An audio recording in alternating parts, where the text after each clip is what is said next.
Hello, I'm cgian. This is a quick video to show how to make a hollow sphere in Blender.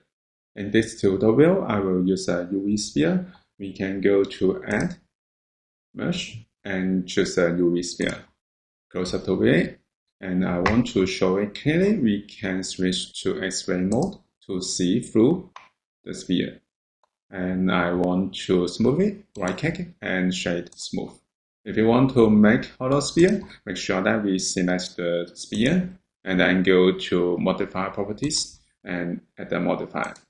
Next, we can go to Generate and go to Solidify, Edit. So we can see that the thickness is added. If you want to adjust it, we can go to Solidify Modifier. We can increase the thickness. If you want to add the thickness to outside, we can use +1 in offsets. If we want to keep it inside, we can use -1.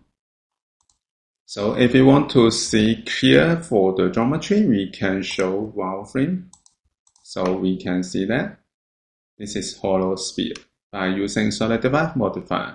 So this is how we can make hollow sphere in Blender. Thank you for watching this video. Hope this helped. Please subscribe this channel. More video will be shared with you. I'm cgian. See you in the next video. Bye bye.